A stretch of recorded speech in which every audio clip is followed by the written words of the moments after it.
This is the 2024 Maserati GranTurismo Trofeo, and I have it on the channel today. Welcome back to SparkPlug TV.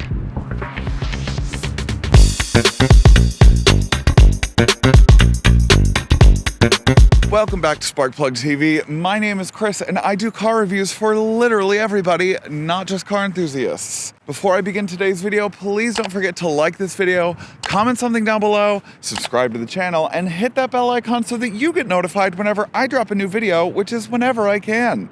Thank you for your support. And speaking of support, thank you to Johnson Maserati Alfa Romeo of Cary for sponsoring today's video.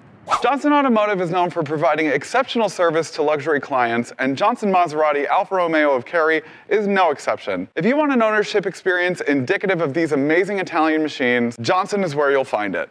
Yes, this is the 2024 Maserati GranTurismo Trofeo, and this is the second generation of the GranTurismo.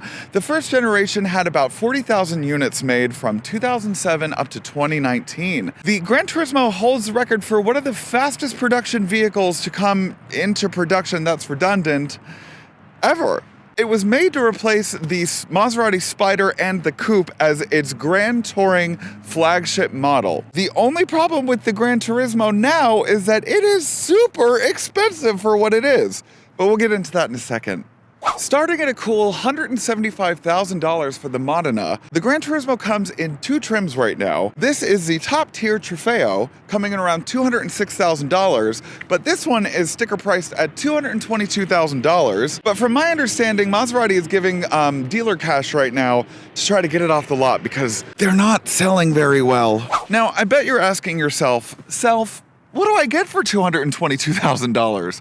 Well, you get the slightly detuned Netuno twin-turbo V6 engine that can also be found in the MC20. This one is the 3-liter twin-turbo that comes with 542 horsepower and has a 0 to 60 of 3.5 seconds. You also get the electronic limited slip differential, a standard drivetrain of all-wheel drive, and a dual-clutch 8-speed automatic transmission. I mean, you know, you could buy a house with this, but not in Raleigh. This being the Trofeo trim, you do get a few more sportier accents with it, including the front and rear fascias have a bit of a sportier look to it, as well as some carbon fiber exterior accents. You do also have these 21-inch forged Pegaso wheels. It does also come with the red brake calipers, which are gorgeous and massive. In terms of the lighting signature, Maserati is holding steadfast on this new lighting signature. It started with the MC20, then made its way to the Grille, and now we're seeing it on the GranTurismo. I like it. I think it's a gorgeous, gorgeous design. And honestly, in terms of the design language in general, it's a stunning car. It is a long Grand Touring look on the side profile, and it's show-stopping and head-turning. It really is. It's a gorgeous car. Ah yes, the back end of the GranTurismo. Now, I think that it looks most like the first generation, especially with the tail lamps. Now, the tail lamps have been brought into the modern era with the LED aspect, but everything else looks quintessentially GranTurismo. The rear fascia does also come with this gorgeous sporty diffuser, and you do also have the quad exhausts. Now, do they produce the same note that the Ferrari engine had? Let's find out.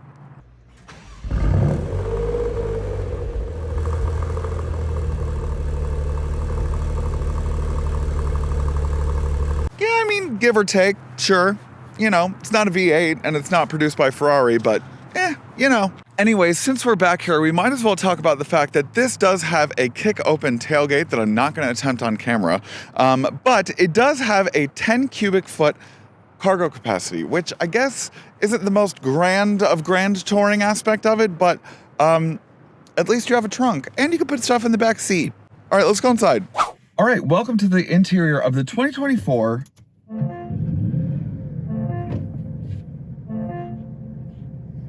Maserati GranTurismo Trofeo. Now, this thing is stunning on the inside.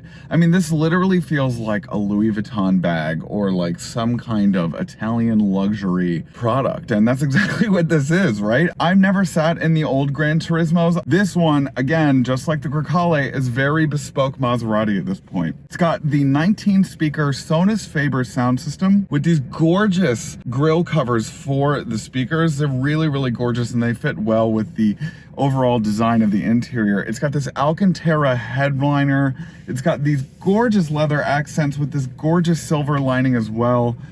It's just, honestly, everything is very, very nice in here. The seats as well have the Maserati logo stitched into the headrest, as you would come to expect. It's also got this linear stitching on the seats themselves.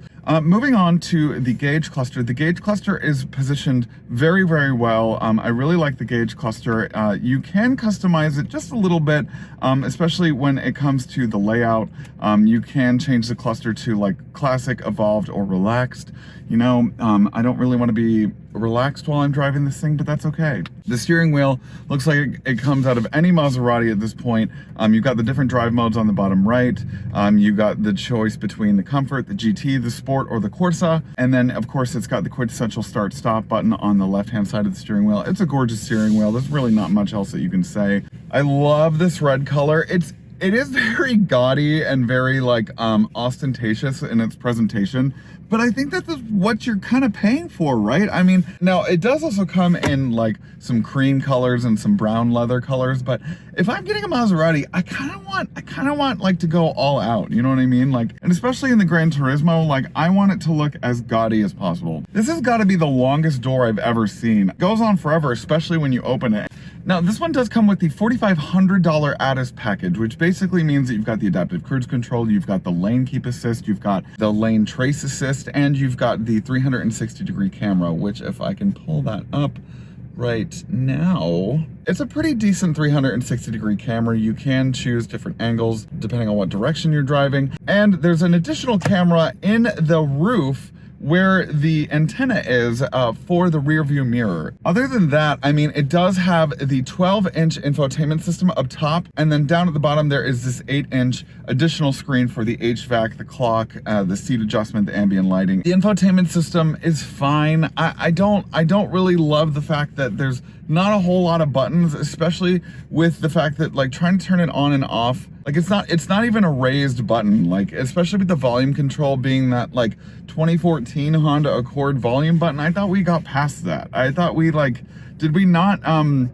do like focus groups on how annoying that is? I don't know. I mean, I do think that the infotainment system is a little bit faster than the Grecale, because I think the Grecale, it did lag a little bit, but with this one, it is a little bit quicker, but it's just so much touch aspect. Even the hazard lights are touch, and so I wish there was a haptic option, because I think that like with the Porsche Taycan, you know, you did have the haptic feedback, and I wish that this had the haptic feedback. So it does have a click sound, but I don't think that's enough. I think it needs the haptic feedback. So yeah, I don't know. I think for like this price point, would I really buy something? I mean, even if I had the money, like I would probably go for something a little bit cheaper. I mean, I know that this is in the same category as like the 911 and the Corvette and all that kind of stuff. I said this at the beginning of the interior, but like this is a luxury brand, right? And so you're going to be paying luxury premium price for something of that nature. And if you can drop it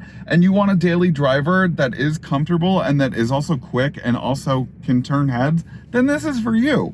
But I think that like if you're just in it just to like have a sporty aspect for it, then maybe you're gonna go for the Corvette. With it being like a pretty big market, there's other ways that you can go with this.